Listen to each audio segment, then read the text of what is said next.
Hey everybody, it's Lon.TV, and we are back with the Nvidia Shield TV, the Android TV box we've been having such a great time with. And a lot of you have been asking about their Grid game streaming service. And this is something that streams games from Nvidia's servers to the box over the internet. So you're actually going to be playing on one of their high-end gaming PCs using your box in your home. It's pretty neat how it works. We've seen similar things with OnLive and a few other streaming services, but this is going to be Nvidia's version of it. And where you're going to find this is on the home screen. You're going to go down to Stream Games, and what you'll do is see a menu here of all the things that are available on the Nvidia Grid. Now, one thing that's important to point out here is that at the moment that I'm shooting this, this is a free service, but it's going to be transitioning to a subscription service in July of 2015. And I'm not sure what the price is going to be for that just yet. I don't believe they've made an announcement on the cost. What we're going to do first is just stream a game so you can see how it works, and then I'll show you some of the settings and see what we can get out of it.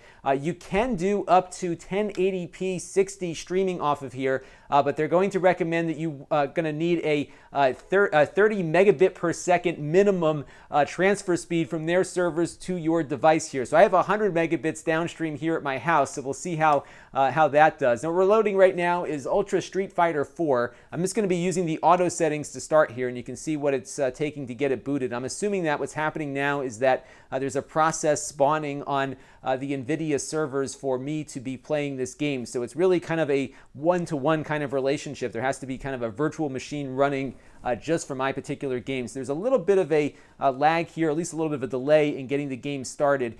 So once this green bar is finished, we will get the rest of the show on the road here.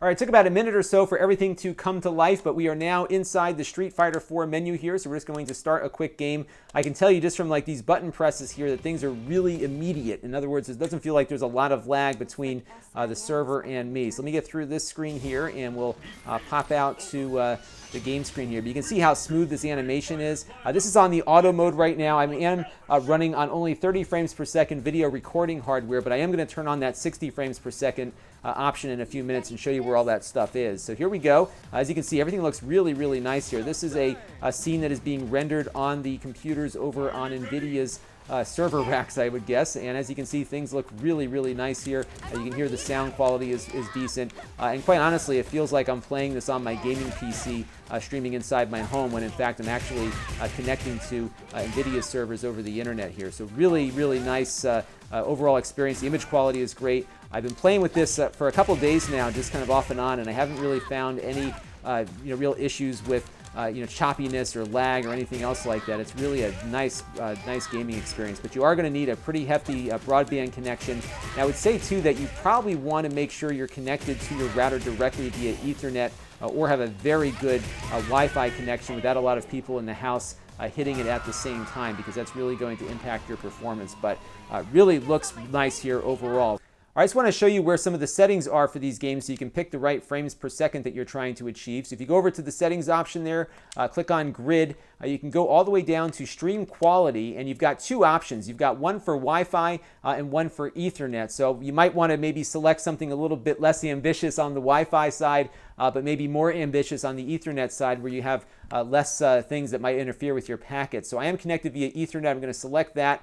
I've already set my resolution to 60 frames per second as well as 1080p. So I'm going to back out of here now that we've got those settings there. And we're going to go back to that Street Fighter game. I will show you the other games available on here in a second. We'll click Resume. And now we're going to see how this holds up. So like I said, they're really looking to try to get a overall frame megabits per second rate of 30 megabits per second. They recommend maybe having up to 50 available for this, so we'll see how it's functioning here. Again, I'm recording only at 30 frames per second, but I am streaming the full 60 to the box right now, and it looks like it's really doing pretty well here. It feels a little bit slower, but I think that just might be the fact that my video system is probably doing some processing on these frames to get it to work with the recording. So it is holding up on my connection.